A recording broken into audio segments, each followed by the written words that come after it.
नमस्कार. संध्याकाळचे 7 वाजलेत. या बातमीपत्रामध्ये आपल्या सगळ्यांचं स्वागत. पहिली बातमी आहे शिवसेनेची पक्ष आणि चिन्हाच्या संदर्भात सुरू असलेल्या सुनावणीची.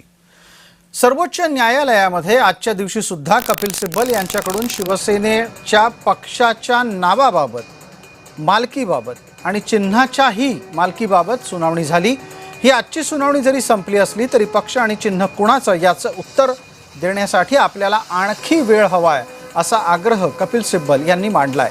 परिणामी बुधवारी दुपारी पुन्हा एकदा त्यांना आपला युक्तिवाद करण्याची संधी मिळणार आहे. ज्या पद्धतीनं कपिल सिब्बल आपली बाजू मांडतायत ते पाहता दोन्ही बाजूंनी त्यावर आपल्या प्रतिक्रिया व्यक्त होणं स्वाभाविक आहे.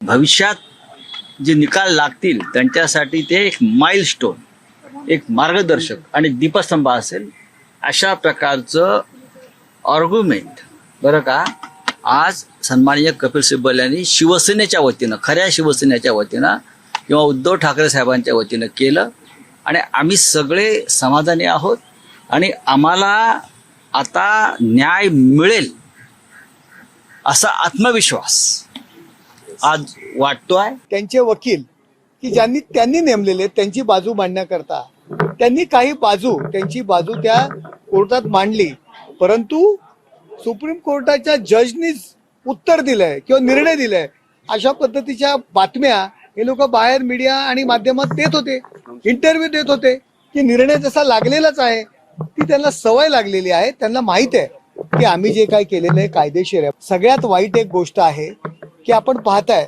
की जे बाळासाहेबांचं चिन्ह होतं, शिवसेनेचं चिन्ह होतं धनुष्यबाण, यांची मागणी काय पाहिजे की एकनाथ शिंदेला द्या नाहीतर आम्हाला द्या. परंतु आज ते मागणी काय करतायत, ते चिन्ह गोठवा, तो गोठवा म्हणजे स्वतःकडे मागत नाही आहेत. म्हणजे बाळासाहेबांचं जे चिन्ह आहे हे गोठवण्याची यांची मानसिकता आहे.